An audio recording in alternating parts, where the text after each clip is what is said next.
میں دیکھتا ہوں ہمارے وطن میں اضطراب ہے، بے چینی ہے، اس طرح کا ماحول بنایا گیا ہے کہ لوگ ایک دوسرے کے حق میں سخت ہو گئے ہیں، مزاجوں میں تلخیاں ہیں، لڑتے جھگڑتے ناراض ہوتے لوگ، بگڑتے کوستے ڈانٹتے شکوے کرتے لوگ۔ شکوہ جو ہوتا ہے نا، یہ بندے کو بے چین کر دیتا ہے، شکر بندے کو سکون میں مبتلا کرتا ہے۔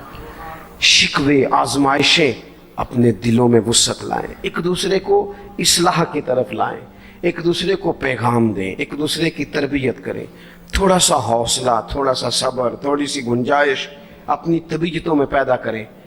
اپنے بچوں پر سب سے زیادہ نگرانی یہ کریں کہ ان کا اخلاقی معیار کیا ہے۔ اگر میں اور آپ خدا نہ خواستہ بچوں کو صرف یہ تربیت دیں گے نا کہ وہ پیسہ پیسہ پیسہ پیسہ، شادیاں بھی پیسے دیکھ کے کریں گے، تو یاد رکھنا پھر ایک دن وہ یہ بھی کہیں گے کہ ابا کاشتوں کو ڈھابے کا کام کرتا تو آج ہمارے پاس بھی پیسے ہوتے۔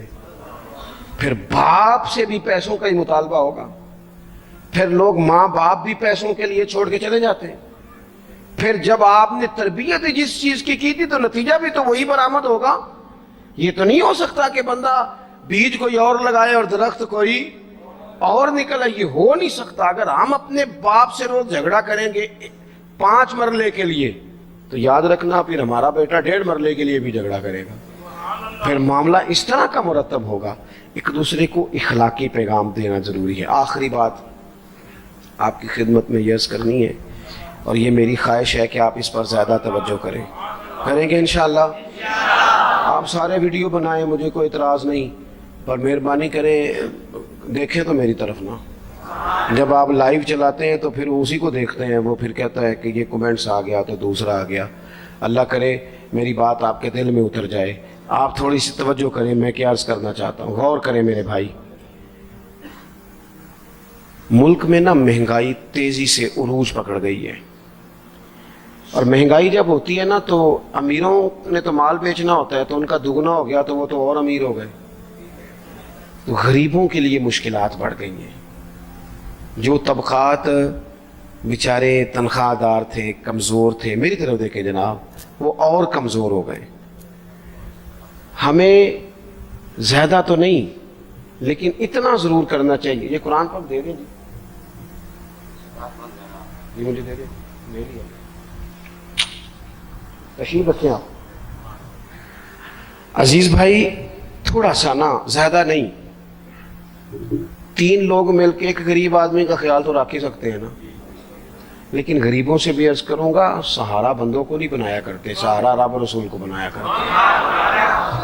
کسی سے تھوڑی سی مدد لینا تو ٹھیک ہے، چلو آگے جانے کے لیے تھوڑا سا سہارا لے لیں کہ اب مشکل ہے تو یہ کراس نہیں ہو رہا رستہ، تھوڑا سا سہارا تو لے لیں۔ لیکن جو لوگ مستقل سہاروں پہ آ جاتے ہیں ان کا تو پھر اپنی طاقت ہی ساری ختم ہو جاتی۔ گردن کو جھکا دیتا ہے خیرات کا پتھر، جہاں میں مانگنے والوں کے سر کبھی اونچے نہیں ہوتے۔ تھوڑی سی ہم نے ایک دوسرے کی مدد کرنی ہے۔ جو لوگ زیادہ مالدار ہیں ان سے میری گزارش ہے کہ تھوڑے سے خرچے کم کر لیں، اپنے ہاتھوں سے تقسیم کریں۔ یہ چھوڑ دیں کہ وہ میرے چچا کے جو بیٹے ہیں وہ میرے ساتھ اچھا سلوک نہیں کرتے، وہ فلانے ہیں، وہ ان کا سلوک اگر وہ کریں گے تو اللہ سے اجر لیں گے۔ آپ اگر ان کو محسوس کرتے ہیں نا وہ غریب ہیں، ماموں کے بیٹے، چچا کے بیٹے، گلی والے، محلے والے، تو تھوڑا تھوڑا کر کے اپنے بھائیوں کی مدد کرنی شروع کریں۔ دیکھو عید پہ کپڑے تھوڑے لے لو نا، ویسے بھی سوٹ کی ضرورت تو صرف عید پڑھنے کے لیے، بعد میں تو کپڑے بدل کے گوشت کرتے ہیں، تو بچے ویسے سوئے رہتے ہیں سارا دن۔ تھوڑی سی نا اپنے اضافی خرچے کم کریں۔ غربا کی تھوڑی، یہ عید گزری تھی نا چھوٹی تو شادیاں شروع ہو گئی تھی۔ میرے پاس لوگ بہت زیادہ آتے ہیں، چونکہ نیک آدمی سمجھ کے، اچھا گمان کر کے لوگ دعاؤں کے لیے کہتے ہیں، تو ان کے دکھ سن کے نا تو کئی دفعہ سوچتے ہیں کہ یار یہ جو امیروں نے اتنے مہنگے مہنگے ہوٹلوں میں روٹیاں کھائیں، اتنی مہنگی مہنگی گاڑیاں پجارو، یہ اللہ کے حضور جواب بھی تو دینا ہے نا۔ ہم نے ایک دوسرے کا خیال چھوڑ گئے، 2-4 باتیں سوچ کے نا، وہ جس کے گھر میں 3 لوگ ہیں کام کیوں نہیں کرتے؟ وہ خدا کے بندے کرتے ہیں کام، لیکن محنت سے نہیں ملتا، خدا کے فضل سے ملتا ہے۔ تیرے اوپر فضل ہے، تجھے اب باتیں آتی ہیں، لیکن کئی دفعہ سارے بھی کریں تو رزق جب ہی آتا ہے جب رب چاہتا ہے۔ ایک تو وہ لوگ ہیں جو ہاتھ پھیلا کے مانگ لیتے ہیں، ایک سفید پوش ہوتے ہیں لا یسألون الناس الحافا، جو لپٹ لپٹ کے سوال نہیں کر سکتے، ان کو دیکھیں، بالخصوص اپنے بہن بھائیوں میں، قریبی رشتہ داروں میں، پڑوسیوں میں تھوڑی تھوڑی لوگوں کی مدد کریں اور اپنے خرچے بتدریج کم کریں۔ خواہش تو بچوں کی طرح ہوتی ہے، ایک خواہش پوری کریں تو دوسری پیدا ہو جاتی ہے، دوسری پیدا کریں تو 4 خواہشیں اور کھڑی ہیں۔ یہ نفس تو بچے کی طرح ہے، اپنی خواہشات تھوڑی کم کر کے۔ یہ حکومتوں سے آپ امید نہ رکھیں، ہمارے ملک میں جتنی سیاسی جماعتیں حکومتیں کر چکی ہیں یا کر رہی ہیں، ان سے کوئی توقع نہیں۔ یہ بیچارے تو اپنے جھگڑوں سے ہی باہر نہیں آتے، انہیں کیا خبر کہ قریب کہاں بستا ہے۔ جب تک بندہ وہاں سے ہو کے نہیں نہ گزرتا جو اصل جگہ ہے، تمہیں یہ جو تم اے سی والے کمروں میں بیٹھ کے اور جناب نیسلے کی بوتلیں رکھ کے پریس کانفرنس کرتے ہو، تمہیں کیا پتا ہو، تمہیں کیا خبر ہو کہ بچوں کی فیس دینی ہو تو بوڑھے ماں باپ پہ کیا گزرتی ہے؟ تمہیں کیا خبر ہو کہ عید آ گئی ہے تو بوڑھے کس طرح مشورے کر رہے ہیں کہ اگر عید کر کپڑے نہ کر لیتے ساس گلا کرے گی؟ تمہیں کیا خبر ہو کہ کچھ غریب ایسے بھی ہیں جو بیچارے رات کو مشورہ کرتے ہیں کہ صبح ناشتے میں گھی کہاں سے لانا ہے، بچوں کے پراٹھوں کے لیے تو گھی بھی نہیں ہے، گندم امیر شہر کی ہوتی رہی خراب اور بچی کسی فقیر کی فاقے سے مر گئی۔ خدا را مہربانی کریں، گنجائش پیدا کریں۔ بندہ کبھی بھی جیب کا سخی نہیں ہوتا، بخاری شریف میں پورا باب ہے کہ بندہ غنی دل کا ہوتا ہے۔ اپنے دل کا غنا اپنے اندر لائیں، جب آپ کا دل سخی ہو جائے گا ساری چیزیں ٹھیک ہو جائیں گی۔ اللہ تعالیٰ مجھے اور آپ کو توفیق عمل عطا فرمائے۔ پروگرام آگے چلے گا جی۔